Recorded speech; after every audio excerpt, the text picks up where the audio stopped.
This suspect fires a gun during an altercation. The officers show up and contact him. And what happens next might surprise you. It's kind of funny how suspects aren't so tough the moment they're under the pressure. Hey, make sure you guys do me a favor, hit the like button, hit the subscribe button. It truly does help us move up in the algorithm, so that way we can continue to bridge that gap between law enforcement and the community. If you like the gear, the hat, the shirt, head over to breakingbarriersunited.com and support us on there. With that being said, let's watch this video.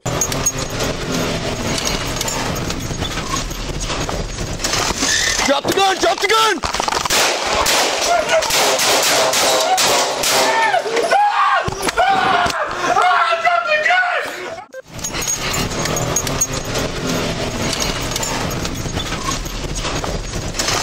Drop the gun! Drop the gun!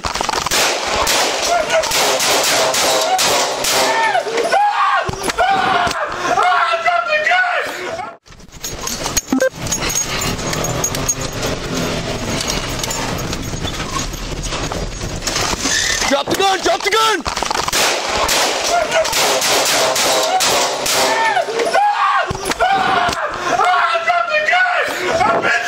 63, Victor 14, shots fired. 63, Victor 14, shots fired.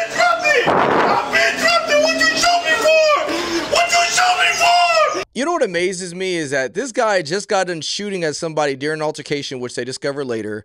And the moment the officers show up and they utilize deadly force to stop this threat, now all of a sudden, you know, he's complaining and he's wondering why the officers still shot him. Tennessee versus Gardner. Some of you guys have brought it up in my other videos. This is one of the case laws that also governs the use of force anytime officers are encountering somebody who's not complying.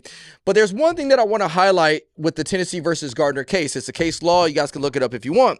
But it says the court reasoned that the use of deadly force against a fleeing suspect is a seizure under the Fourth Amendment, and such a seizure is only reasonable if it is necessary to prevent the suspect from posing a significant threat of death or serious physical injury to the officer or others. Now, the reason that is so important is, yes, we saw this officer shooting at the suspect running away from him.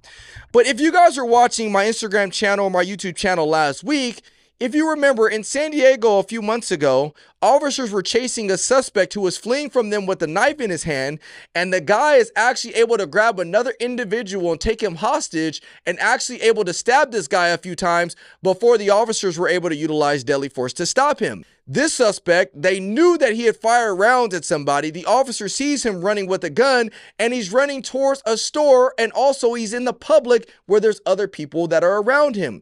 So the officer, based on case law, had every reason to utilize deadly force to overcome the resistance, even though the suspect was running away. So when the suspect is saying, "Why'd you still shoot me?" Well, he's shooting at you because you've already shown yourself to have a propensity for violence, and you've already shown yourself to utilize that violence against other people. So the suspect, he does survive. He goes to a hospital. He's treated for his wounds that are non-life threatening, and he's probably going to go to jail for the, attempted murder or assault with a deadly weapon, whatever the appropriate charges were for this incident. But I think the learning lesson is that just because a person is running away from officers, if they have shown that they are clearly dangerous and have a deadly weapon in their hand and they've shown a propensity for violence, the officer can still utilize that deadly force. And you can look up case law Tennessee versus Gardner to confirm that. Tell me what you guys think in the comment section below.